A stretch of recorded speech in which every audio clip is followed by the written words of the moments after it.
When I was growing up in England in the 1970s and throughout the 80s in particular, there was an almost palpable fear that a nuclear exchange could break out between the superpowers at almost any time. It caused me and many others around at the time to wonder if there was a way to stop a missile attack, but to be honest, there was very little you could do.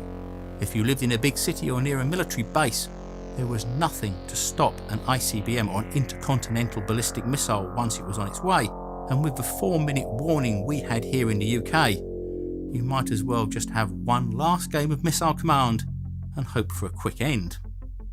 Roll on 35 plus years, and although we now live in a time where the threat from nuclear attack is much less, it's still present, even if it may have moved to a different area of the globe.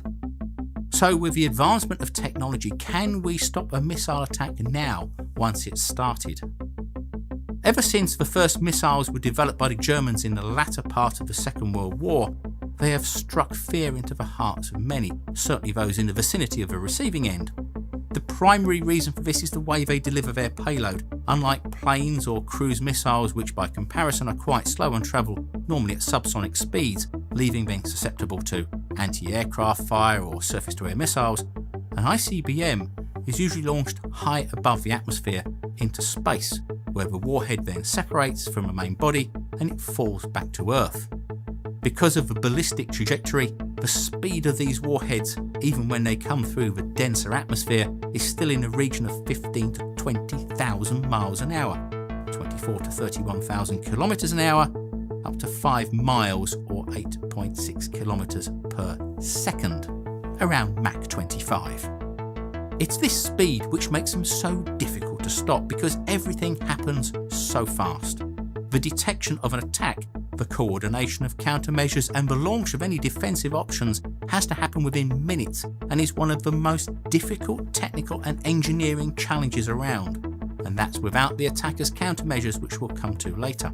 In order to look at stopping a missile, we have to find its vulnerabilities, and for that we have to understand its trajectory phase, which is made up of 3 parts. The first part is the boost phase. This is when it's launching and accelerating up to space and lasts around 4 minutes, taking the missile to a height of around 90 to 125 miles or around 150 to 200 kilometers. Then there is the second mid-course phase. This is where the boost engines burn out and it travels through space and through the highest point of its trajectory. This is also the longest phase, taking around 20 minutes. The third and final phase is the terminal phase. This is where the warhead re-enters the atmosphere and falls towards its target. This is also the shortest and lasts around 30 seconds to 1 minute. Before anything can be done, you have to detect when a launch has happened. Today we have satellites with infrared sensors. These are constantly on the lookout for the telltale heat plume from the rocket engines. Before the advent of the detection satellites, the only way to know a launch had occurred was from early warning radar posts detecting that an object had risen quickly above a certain altitude. It's this first boost phase when the missiles are at their most vulnerable and ironically they're most difficult to get at. Although they are quite slow moving to start with, they accelerate extremely rapidly. To shoot down a missile, you need another even faster missile. The problem here is that they could be deep within enemy territory, on mobile launchers or even at sea launched from ships or submarines, all too far away from ABMs. Other types of weapons such as high-power airborne lasers can shoot down missiles, but they have to be relatively close because the atmosphere diffuses the laser beam over longer distances, making it ineffective. You also have to have these airborne lasers in the air all the time or cruising close to the known launch positions or national borders, something which would raise tensions even more. If you can't hit the missile when it's in its boost phase, then the second mid-course phase when it's in space is the next best place to attack.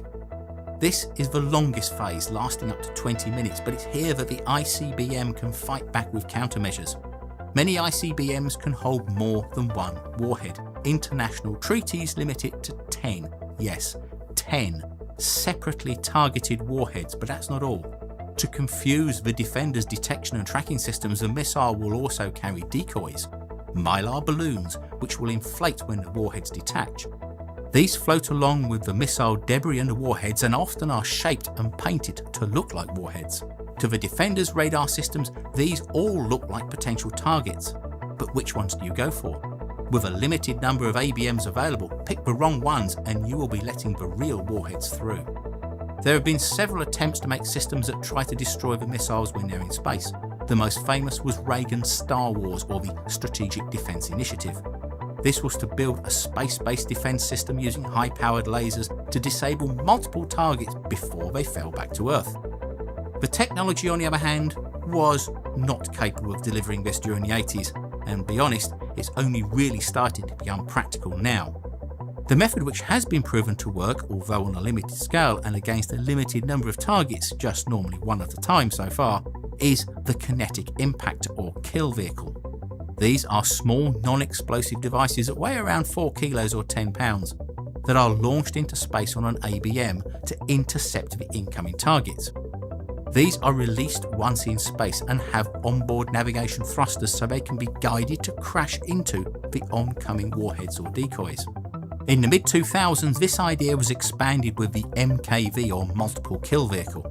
The Defender's carrier missiles would hold a number of these, maybe a dozen or so, and once released they would effectively form a cloud that in theory would target all the potential targets, both real and decoy. But this is still an extremely difficult operation to pull off, as the missile detection systems have to use high-resolution X-band radar and advanced image recognition to be able to identify all the potential targets and weed out the warheads from the missile debris and the decoys. It then sends what it thinks are the real target coordinates to the MKV's own tracking system for the final lock, all whilst the MKV and the target have a closing speed of more than 30,000 kilometers or 18,000 miles an hour. The other problem here is the number of potential targets. It's extremely unlikely that just one ICBM will be launched. In a real attack, dozens of ICBMs will be launched and arrive in waves from different launch locations, each with multiple warheads and decoys. This would just simply overwhelm any defense system. Even if it was a limited attack, the attacker has probably to get only maybe 20% of the warheads through, but the defender has to shoot down 100%, something that in real life with current technology would be virtually impossible. If this fails, then there is just the final terminal phase, but this is very short, typically under a minute, and the velocity of the warheads is still in a 5 miles or 8 kilometers per second range. Early defense systems used nuclear-tipped missiles, which would explode near the approaching warheads in an attempt to knock out their guidance and arming electronics with an electromagnetic pulse. But with newer radiation-hardened control electronics and the side effects of dozens of Hiroshima-sized high-altitude airbursts above your own territory, the idea was dropped. This means that the area being targeted, such as a city, command centre, missile silo, or even a flotilla of ships, must have ABMs very close. For undefended areas, there would be simply too little time for an ABM to intercept a warhead before it detonated. Again, these systems are either kinetic weapons which have to hit the target or have proximity fuses and detonate close to the target. Current systems can launch at multiple targets and in tests have worked, but none have been proven in a real-world attack.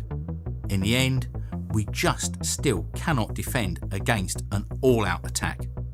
So we have to fall back on the 60-year-old policy of the appropriately named MAD, M-A-D, Mutually Assured Destruction, in order to keep the peace by making nuclear war just not worth the consequences for either side. As Churchill said, meeting to jaw is better than war. So as always, thanks for watching, but before I go, I would just like to remind you of the Curious Droid merchandise store and also the Curious Droid Facebook group, which is now open, where you can suggest ideas for new videos. And finally, you can now translate any of the Curious Droid videos if you are a non-English speaker with the community contributions, which we also have a video on. If you're unsure, just check in the uploaded videos. So again, thanks for watching, and please subscribe, rate and share.